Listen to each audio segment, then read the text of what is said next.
welcome back. We now are going to go straight into a very on-trend roundtable, instant payments and the need to standardize to be a global player. We are very lucky to have Arnaud Crousset with us to moderate the session. Today, Arnaud is Vice President of Consulting at Theme, which offers a global cross-industry perspective in testing and certification. He is also a long-term Nexo supporter, and I'm delighted to say is on our board. Arnaud, let me hand the floor to you to introduce your panel. Thank you everybody. Thank you for being with us today for this very interesting panel on instant payments. We will address different types of topics today for instant payment, request to pay, API, security, customer expectations, and merchant expectations. So very interesting topics that we will address today. At the end of our session, you will have the opportunity to ask any type of questions that you could have. So don't be shy to ask your question to our panel. So let me introduce our panel today. So first of all, we have Fabrice Denel. Fabrice is Senior Vice President, Strategy and Partnership of Natixis Payment. Recognized as a payment expert and influencer in Europe, Fabrice is member of several payment organizations in France and in Europe. With him, you will be able to enjoy also José Luis Langua. José Luis is Deputy Manager Director of IBRP. IBRP manages the Spanish payment system, a critical payment infrastructure specialized in processing, clearing, and settling payment instruments. So José Luis is also a member of several European organizations. Our next speaker is Gilda Guilherme. Gilda is Head of Payment and Interbank Relationship of Crédit Mutuel Arcia. He is in charge of the Development Department and External Relations with the various schemes for all payments methods. And to represent the retail sector, we have Nizar Shaib. Nizar is Head of Payment at Auchan Retail France. Auchan has been a committed retailer for 55 years. Its current ambition is to meet today's purchase and health-conscious omni-channels customers. So thank you to all our panelists to be with us today. To introduce our topic, first of all, I would like to start by you, Nizar, regarding instant payment. What are the main advantages of instant payment that you could see as a merchant? So hello everybody. Thank you, Arnaud, for this invitation. So from a merchant perspective, I would say that instant payment, the fact that it's instant, it gives us, it will afford us with the guarantee of payment, which is very important in customer journeys in the retail section. From a cash management point of view too, this mean of payment is very interesting as the funds will be available like instantly in our accounts. Maybe would it simplify the cash management work? Then I will talk about the instant payment, that it should be coupled with like a whole ecosystem, I would say, so to be efficient. For us as merchants, instant payment should like work together with the open banking stuff, so to be able to fulfill the customer journeys that we encounter today. So for us, it's really very, we have some usages that begin to appear that need this value that is brought by the instant payment. For example, we can see it as I'd say a solution for the fact that card limits, there are limits that are imposed on cards, you know, Visa, CB, or MasterCards, and we are seeing some interest of our customers to go beyond this limit, especially for equipments. And we see also another usage concerning instant payment that is emerging is the fact that we can reimburse, we can refund customers instantly. So those main characteristics of instant payments make it really very, very pertinent for a merchant perspective. Thank you. It's very interesting. So we can see that there is a lot of expectation from the market and from merchants for instant payment. Fabrice, how do you see the current development of instant payments, especially in France in that case, maybe in Europe also? Thank you, Arnaud. Good afternoon. Good afternoon, everyone. Thank you for having me. I think, first of all, that obviously this is not only a question for France. This is actually a massive trend. I mean, everywhere when it comes to talk about payments across the world, we are talking about going instant, real-time payments, immediacy, etc., etc. So this is a big trend, and I would say all the players of the ecosystem of payments are trying to deal with that new trend.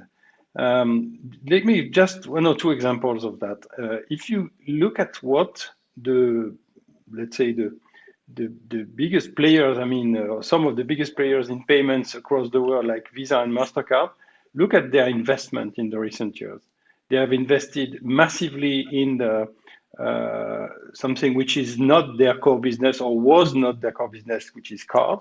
So they are investing in platforms that are capable to process instant payment or even account to account, etc., or aggregation for open banking and account to account services. So this is one, let's say, example of this trend. Another one is maybe some of you have attended the SWIFT conference, the Cybos annual Cybos last week, and the new product issued by SWIFT, which is SWIFT Go, a retail version of account to account worldwide, instantly cross-currency, cross-border, with actually at least more than 100 banks already around the table, shows that this is a massive trend. So when it comes to France or even Europe,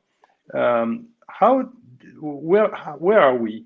For the time being, we feel, if I may, and just the discussion you've just had, the dialogue before, shows that on the merchant side, but also preference for real time on the consumer side. So there is a wish, there is a need for that. But then we see that it's not like a magic stuff. This will need to probably to crack some obstacles, hurdles to make it happen.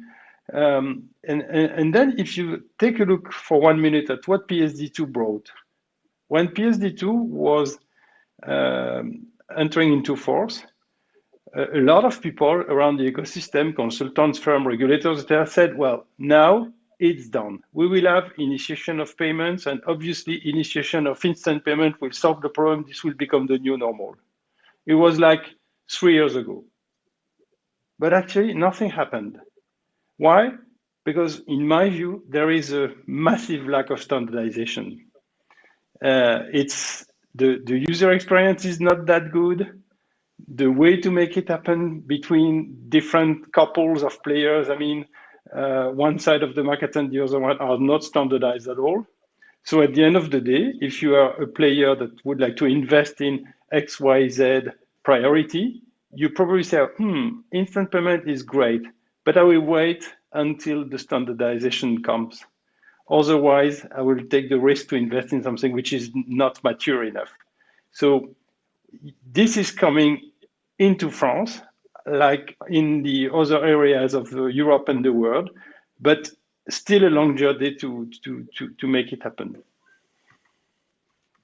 Okay, so we see that there is still some work to be done for having instant payment deployed on the market. Gilda, Archer set up implementing the instant payments quite early. How did it go? What was your process and how did you manage that? Okay, thank you for the invitation first to this session and to share ideas around this subject. Yes, immediately when the rules of the rule book from EPC was published, Arca has invested in instant payment. I say with a story in three main steps.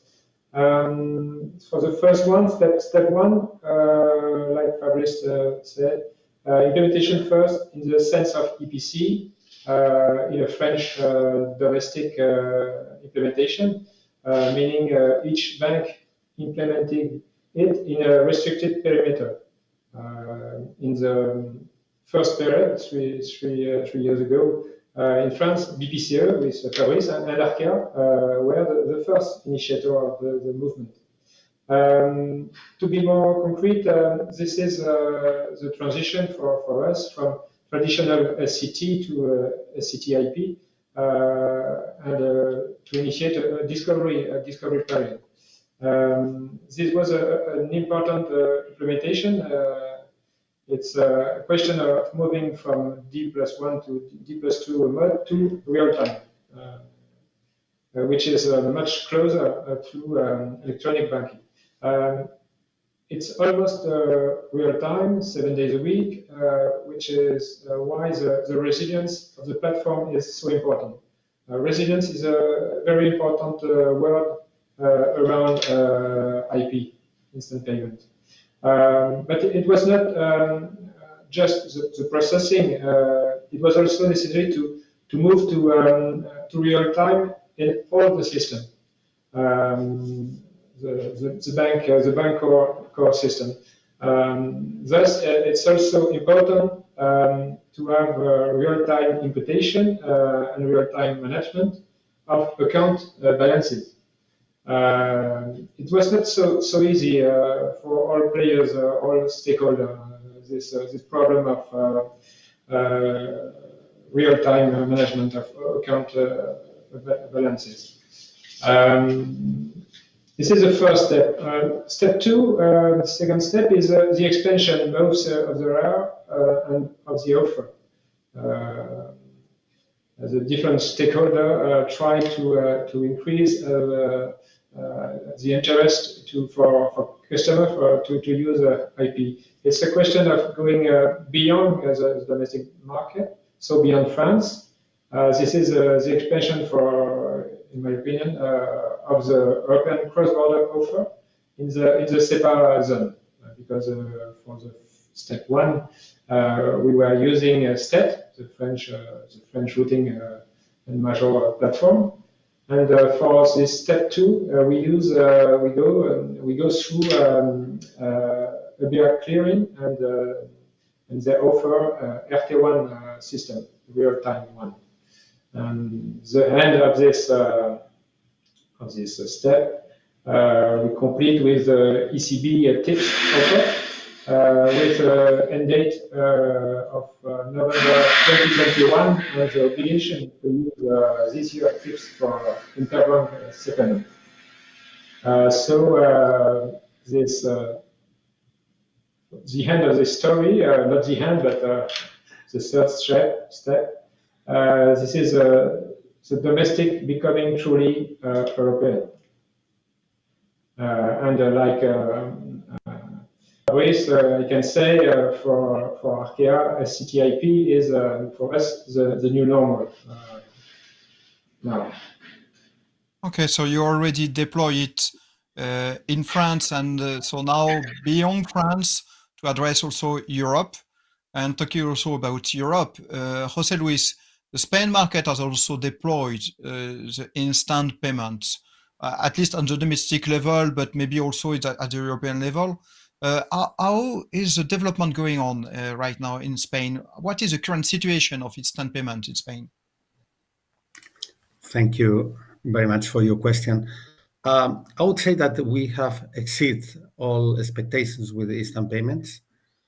We started on the first day the scheme was launched in November 2017. And from the very first day, we had not only the domestic system, but the connections to RT1 and TIPS happen. and that has facilitated the bank's connections to RT1. Nowadays, we have 98% of the current accounts are available for instant payments. That has boosted the usage of instant payments in Spain. We have currently processed 1.5 million transactions a day, and that includes Saturdays and Sundays, with the peak days of above 2 million transactions. The migration rate is about 40%. So, and many days we had more instant credit transfers in Spain than traditional credit transfers. Talking about performance, we can cater and make this transaction happens end to end, including the settlement and the confirmation of that the payments have reached the beneficiary in 800 milliseconds. That is quite a good performance. When we exchange these transactions with EBA clearing or tips, it takes 1.5 seconds, which is quite very good. And the most important thing is that it is not only a migration from traditional SCT to SCT Inst. What we are witnessing in Spain is that there are new transactions coming to SCT Inst, many transactions coming from cash. We have in Spain Bizum, a peer-to-peer mobile solution, and that has attracted a lot of transactions. The same happens with e-commerce. Bizum is accepted in 20 plus thousand corporates in Spain, so you can pay instantly with Bizum. And there is a trial which is it is working nowadays in a brick and mortar shops where you can buy. It is only one shop. It is like France de Dieu in France, is Loterías in Spain. And on top of that, you can fund non-governmental organizations, and that has boosted the usage of instant payments. And there is no such a migration. It's cash going to SCT-ins. It is large value transactions that used to be catered through Target or Euro One that could be catered 24/7 through instant payments at a fraction of price. The only problem here is that the threshold is 100,000.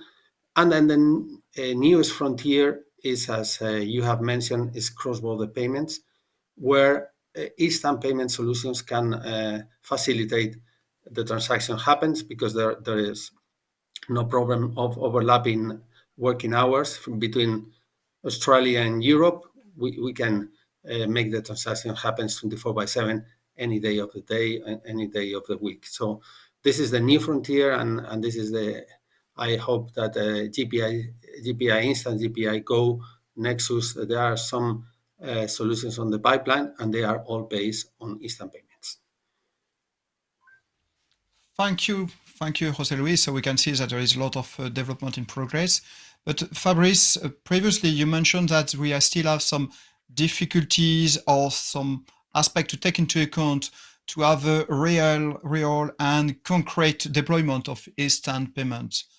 What are the current obstacles that you can see in the development of IP, instant payment, or maybe a request to pay as well?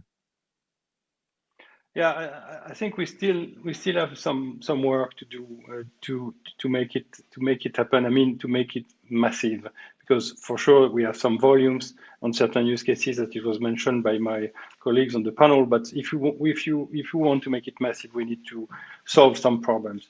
Let me give some examples of the main problems I see. One is a regulatory problem, which is, I don't know if you know that, but from a compliance with anti-money laundering, FATF compliance stuff, the notion of a European payments market doesn't exist at all, because this is a regulation that is in the hand. Well, there is a directive, but then it's in the hands and up to each member state to decide which regulation is in place, what is on bank shoulders and so on in terms of filtering, sanction, screening, etc., etc. So it creates massive, let's say, differences between the different corridors. And the result for that is that when you have to screen a credit transfer, day plus one, it's not a problem. You have a false positive. You have some people in the back office to have a look at this false positive and say, well, this is a false positive. I release the flow. When it comes to instant payment, you have 10 seconds to decide. So it means that nobody can decide. What you do, you reject the instant payment, and then the operation is rejected. So the consequence of that is that it's extremely difficult to make it popular, to use it in the retail space, if you take the risk that only because of a regulation on sanction screening, because of the list, etc., and including the list coming from the US government, UN governments, not only the European list, all the lists, because this regulation is global and you have to deal with the extraterritoriality of the US regulation. You cannot take the risk that you have up to 10, if not 12, sometimes 15 false positive. So this is something that we have put in the hands of the regulators, and the European Commission needs absolutely to solve it. Otherwise, this will never be something very, very comprehensive, if I may. And then we have things that are in the hands of the players and the ecosystem. And let me echo what has said Jose Luis. Jose Luis said, well, why it's a beginning of a success in Spain? Because we have a scheme, because we have BISUM. And that's exactly my purpose. I think having on top of it a set of rules, a brand, harmonization of the practices, the process, etc., it means that we need a scheme. We need someone in the middle of it to harmonize, and at least in two directions. One is user experience. If you take a look back to my previous purpose regarding PSD2, why initiation of payment is not something which is relevant in terms of user experience, it's because everything is different provided the fact that you are in a different bank, because you have to go back to your mobile banking app with a parcours for identification, authentication, and back to the merchant, blah, blah, blah. So it doesn't work properly. It's all about differences when the players are different in this four-corner model. The other advantage of a scheme is that if you want banks in which the consumers have their accounts opened to come on board, then they have to invest as banks. But the problem is that as it is a credit transfer, they have, in the current rules of the market, how the market works, they have no remuneration for that because there is no interchange. So if we want banks to come along as account providers, we need to have a form of remuneration in this four-corner model, and the scheme can bring that as an alternative business model to interchange that are forbidden for this kind of product. So these are the three examples for which we really need to think about what do we need to solve, and then once it's solved, we can think about the use cases.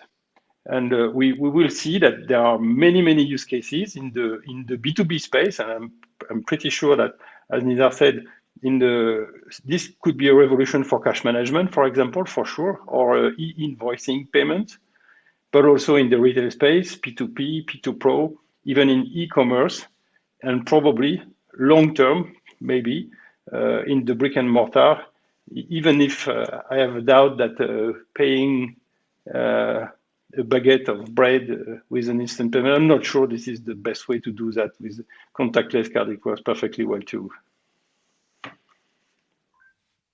Good. So we see that it's needed to have a scheme in middle, in between somewhere to be able to manage that. We also see often a question of business model. Gilda, what do you think about these aspects of business model on IP? Yes, it's true.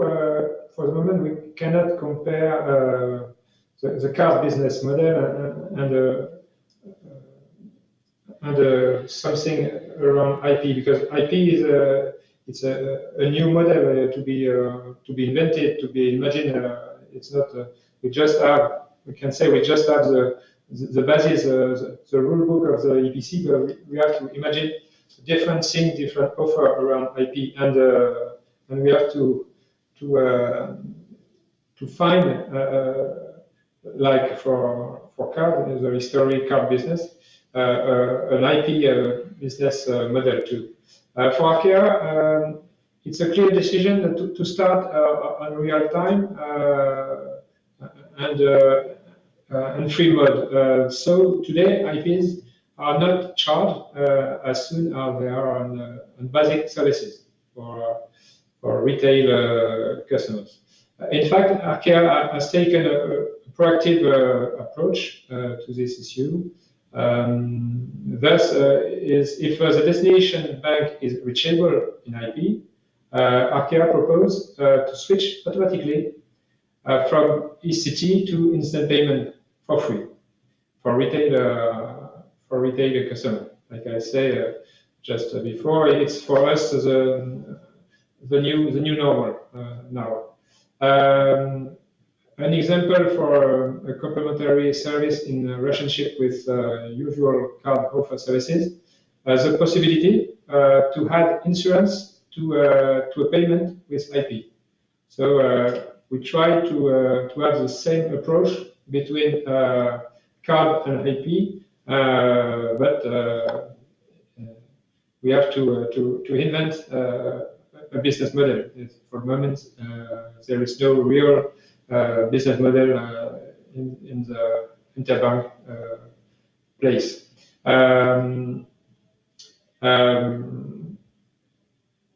For cards, the business model is well known, but for the IP, it's still under construction. Without that, for me, with EPI, it will finally be clarified. I hope so. So I think EPI and the business model of IP will find the better approach for all the stakeholders. Right. Okay. And Nizar, as a merchant, do you just to finalize on that question of business model? Do you see something, or do you have something to say regarding the business model, and what is your feeling on that?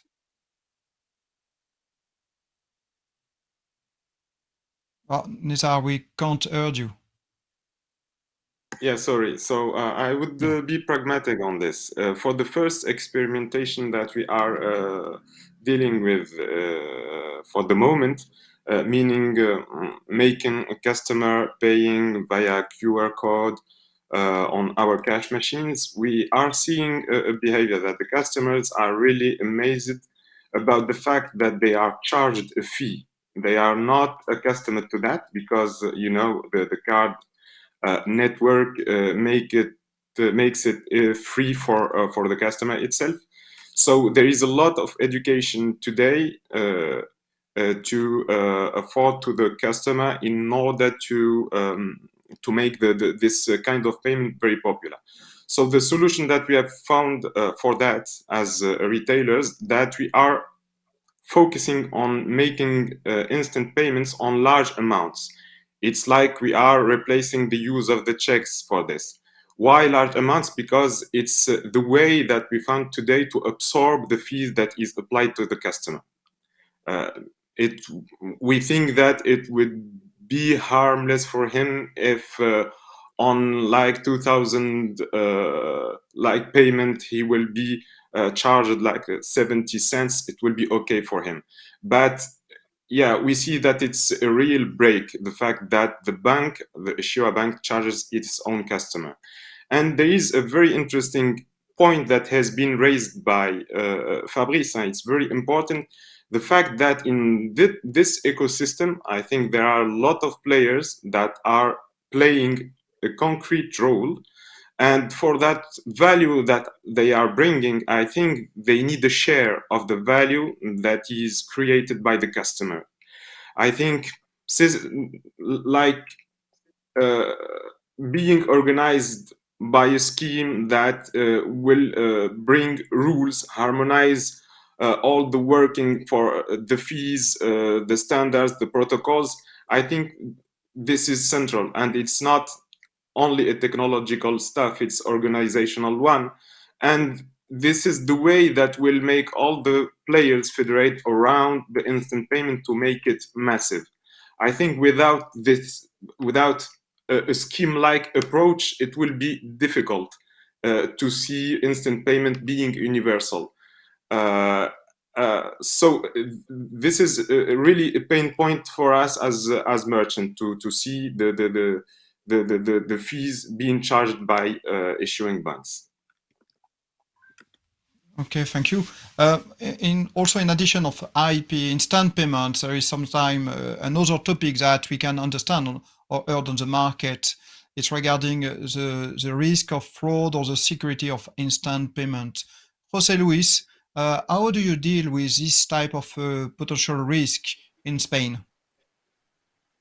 Yeah, it is very clear that fraud and compliance is a very important issue for the banks.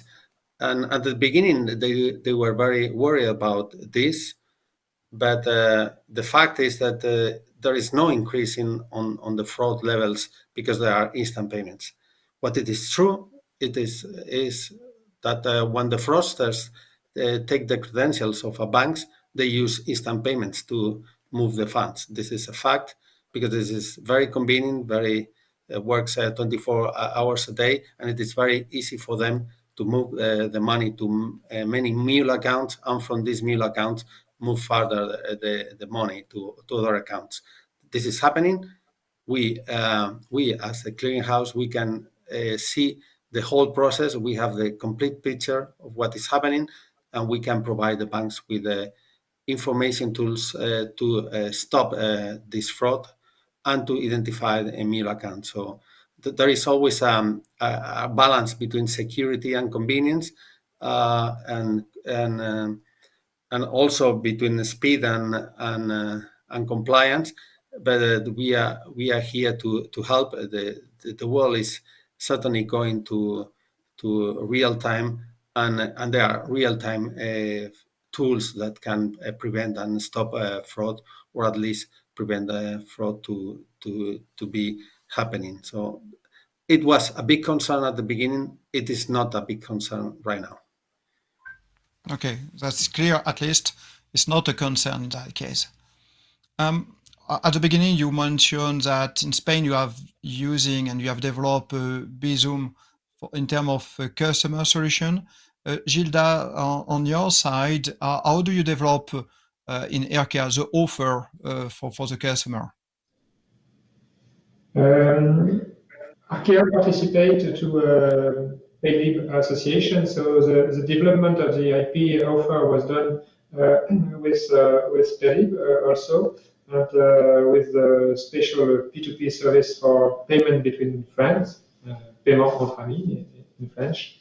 And for PayLib, for the PayLib association, the IP is an important means of payment. As much as the card, not really, but a very important means. There is also other type of services that are asked by the market, and Fabrice said just after me, before me, such as the issue of file mode. That means the capability to issue mass IP. Today, the IP is unitary, and for mass files, it is a classic SC2, but on day +1 or day +2. There would be an interest in file mode for IP to use the immediate payment for salary payment or claim compensation. Why not for cash management, like Fabrice said. So there is, yes, I think we have to invent the future with instant payment. Excellent. And as a merchant, Nizar, do you already have a plan for implemented instant payment? Because at the end, it's also a question of how the customer mentioned can use instant payment or can implement Is it something that it's already planned on your side as a merchant? Yes, as a merchant, we have two use cases, two main use cases that we want to address. The first one is the instant reimbursement. So, sometimes even when we make a refund on the basis of the initial transaction that is performed by the customers, we may encounter some rejection because of the card that may have been opposed in the meantime, maybe it has expired or the account has been closed. So we in this case we used to use checks which are very expensive, and for us using account-to-account movements and instantly bring a high value from the customer. I will say perception. So this is the first use case that we are using right now. We plan to use it in the next month. We are integrating the solution and making all the stuff that so that it works. The second one is a more classic one, which is really accepting it at the point of sales in an omni-channel manner. And this is for purchases with high amounts. As I said, the break today is using it with low amounts, the fact that the bank would apply some fees to the customers. So this experimentation will go live like in beginning 2022. Those are the two main use cases. But saying that, I think that the path to have a frictionless customer journey is way long today. As we know, I don't think that we have today like a solution for which is 3DS V2 like, meaning with the scoring, with some exemption rules.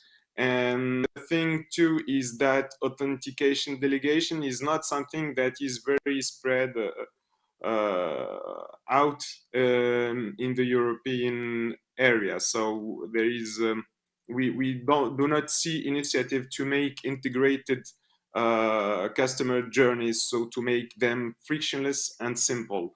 And I think for me, for the second use case, it would encounter some success, but it could be better if we get rid of all the breaks that I evoked in the first. Okay. So we understand that there is some good progress on the market, but at the same time, some difficulties. Fabrice, what could be done to facilitate the development of instant payment and maybe also the customer experience? I mean, as I said before, I think we need rules, we need harmonization, we need a scheme or several schemes to organize it between the different players in the ecosystem. Because what Nizar said is really critical. For sure, I don't see, going back to the business model, for example, massively the customer accepting to pay a small fee for each payment. It doesn't work. This will not fly. This can fly for, yes, if you buy a car or a big TV, yes, maybe it can work like that. But on a daily basis, this will not fly, because you will also find players, including big techs, saying, well, forget about this stuff.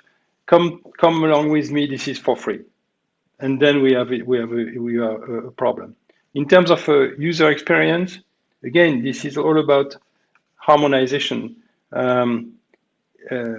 You mentioned, Nisa, the problem that delegation to the acquirer or the merchant from the bank is not something very common, but I would say it's right. But it's also a negative side effect of the PSD2 regulation, because once you have the financial effect of a regulation onto your shoulders more than before, then you don't want to delegate that responsibility to someone else and then pay the bill. So that's something which creates, different difficulties that needs to be solved one way or another.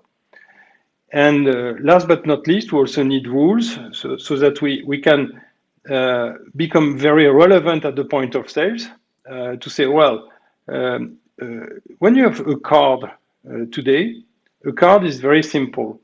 Everything is immediate at the point of sales. A customer is identified, authenticated, and he gives his consentment without going back to the bank, without complicated user experience. It's immediate, let's say in a few seconds.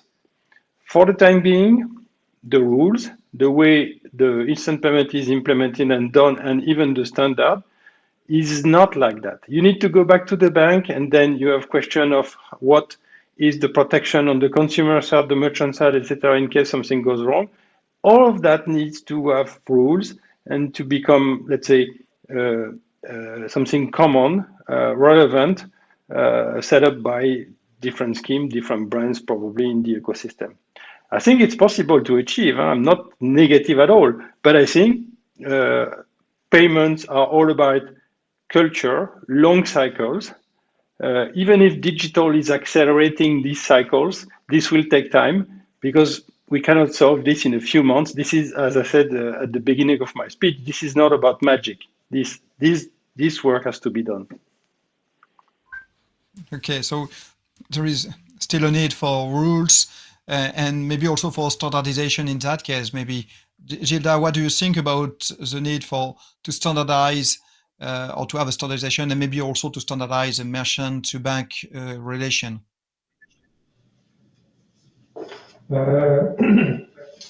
Yes, yes, it's certain. It is the EPC that validates the rule books first. The EPC rules define the broad outlines, but it will inevitably be necessary to address instant payments at the point of sale as it is with the card. This is even becoming an European issue, and it is necessary to define the right approach. For this area, it is absolutely worthwhile to use, for example, in my opinion, Nexo is a good entity to standardize the bank acceptance field. Nexo is very relevant for defining interactions on an IP basis, just as Nexo does very well for card domain. So Nexo can extend the possibility to standardize such approach. Great, great. José Luis, what do you think about, do you agree with this need for standardization and how do you see this approach for standardization? Yeah, it is very clear to me that Fabrice is right when saying that the standardization and rules and business models are needed, and you are absolutely right when we say that the instant payment has been a success in Spain. It is mainly due to the fact that we have created Bizum. Bizum includes all these things: business model, standardization, rules, and a plan. And the plan started with creating a peer-to-peer mobile solution where I can send immediate funds to other person without knowing the IBAN. Only it's important to know the mobile phone or the mobile number. And with this, we have created a network. Currently, 18 million people in Spain are users of Bizum, and they are aiming to have 20 million at the end of the year, 25 at the end of 2022. So with this critical mass, Bizum has started other territories like e-commerce, where they have 22,000 commerce where you can pay with instant payments. 5,000 non-governmental organizations that you can fund using Bizum. So and they can go on and on because they have first critical mass, 20 million users. You can reach all accounts in Spain, fast all accounts or most accounts. And it is done very quickly in less than 1 second. So with all these characteristics, you can build a business case, but of course you need rules, harmonization, and that is certainly something that we have done in Spain, and and we are taking the harvest of these seeds that we have planted some years ago. Great. Nizar, you mentioned before, and we understand from your speech, that a standardization is required, but that standardization does not have to prevent innovation. So how do you see the link between instant payment and Nexo, and standardization and Nexo instant payment? Yeah, very interesting question. So let me just comment the Spanish experience. I think this is a way to bring standardization by a market leader. This experience is very interesting. At the European level, we're trying to make it in a deterministic way, but in a way that brings an open innovation ecosystem, you understand? So to avoid monopolistic positions of such or such application. So from my perspective, we should see the glass half full. It's not always half empty, because there is a path that has been performed by bringing some standardization via the PSD2 APIs, via the use of the instant payment.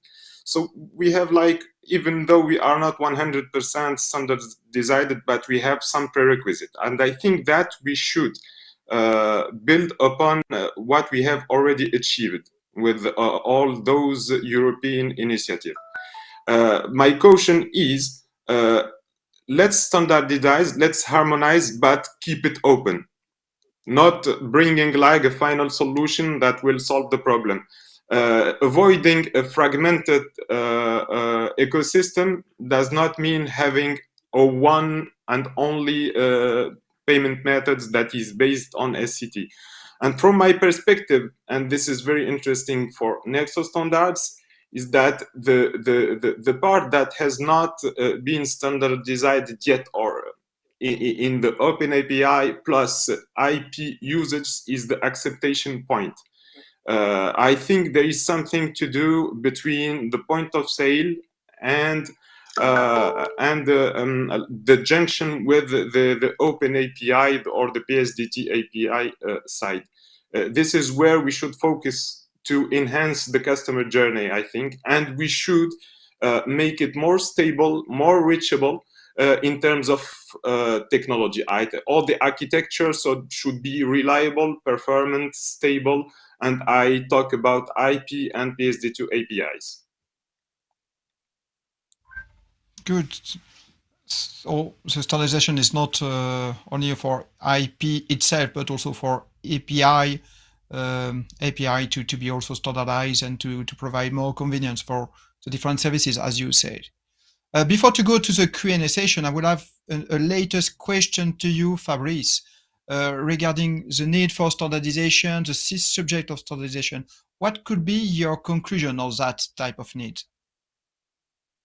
I think as we are in a Nexo conference, I would just second what Nizar has said. We really need a piece of standard of UX on the checkout. Should it be online and probably later offline in the brick and mortar? I think it's critical that Nexo embark in that journey along to card acceptance. And a lot will have to be solved. For example, if we just follow what Nizar has said, which I understood perfectly well, we need diversity, not one solution, etc. It means that we will have several brands, several schemes dealing with instant payment, and then we will have the brand choice at the point of sale to be solved. Good. So maybe we can go to the Q&A session now, and we already have a lot of questions for us in the panel. The first question, so it's clear the benefit for the standards and standardization, at least for global players. But what could be the benefit for a domestic player in that case? This is the first question. Who wanted to take that question? José Luis, Fabrice, Gilda? Maybe I can take it as standardization is good for all because if we have many divergent solutions, we will not talk the same language, and we need a single language for payments and a single language for money. So. Of course, there is the risk that global players could benefit from that, but also benefits the local players.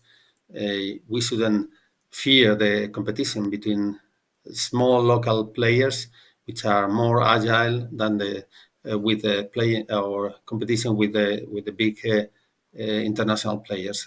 So standardization is key, and of course, I would. Push Nexo to make this standardization happen, especially in the B2C space where there is quite a need for that. Good. Another question is, how do we see the instant payment trends over the next 3 to 5 years in France and in Europe? And also, what could be the impact on the point of interaction? Fabrice, how do you see that trends on instant As payment? I said, I think this will come because we digital means that these technical capabilities bring a lot of let's say trend, a lot of wish from the different side of the market to have this new functionality. I think now we will enter into a phase in which all the players will think about what are the best use cases. What can we do with that new instrument, if I may? And then I'm confident that the market will invent how to use it to the benefit of all the players of these ecosystems. Okay, a good trend, and so we need to take into account that Nexo and instant payment will be there in the coming months and few years. And by the way, this is also another question: is our Nexo standard, which is a specification provider, our Nexo standard can influence on what might be developed or implemented at the point of sales regarding instant payments? What could be this type of influence, and how Nexo can take into account the evolution of instant payments at the point of interaction? Gilda, do you want to try to reply to that question? Yes, perhaps just if I compare to card payment is an old story, with a very resilient platform with platform against fraud also. And around IP, we have to build and to reinvent the future and to build such a resilient platform and system. And we have to, it's necessary to use standard to go through the future with peace for customer and for customer to have to be sure that when they use IP at POS or at e-commerce. Yes, it's necessary. It's necessary to have a standard, and Nexo could help and build this standard. Thank you, Gilda. Very interesting question as well for instant payment. During our panel, it was referred that a scheme will be needed to manage and to define the cost and remuneration for all parties. Who the panelists see as a scheme, and this scheme will be managed or won by who in that case? Will this only apply to European approach or more internationally? So a very interesting question about the need for a scheme. Maybe Fabrice, if you want to address that question. I think as we said, leave the floor to the market and then the market will organize itself. We see that we have incumbents, and I said before that the international schemes are contemplating the opportunity to apparently to have these new features onboarded and transform it into product and in an ecosystem with the correct remuneration to both parties. We all know that there is an initiative from the private sector, banking private sector, and acquirers to make a European payment initiative that also contemplates the opportunity to do that. At the international level, as I said, SWIFT, with all the banks around the table as a cooperative, has defined a new product, which is SWIFT Go, which aim is to make account-to-account cross-border, cross-currency worldwide possible. And maybe this is a link between the different cities, the European one, the US one, the Asian one, etc., etc. So I think it's relevant. But again, this will happen if the balance is right between the players in terms of cost and revenues, in terms of user experience, and so on. Excellent. Thank you. Thank you to all. I think that we now just on time regarding panel and Q&A. So this was very interesting and we addressed a lot of topics. So we understand the need for standardization and we have a clear view also that Nexo has to be involved in that approach for point of interactions. We discussed about the PSD2, API, request to pay, a lot of things that has been discussed and business model and need for schemes. So thank you very much to all of you. Very interesting panel and I hope that you all enjoy also for the discussion that we had today.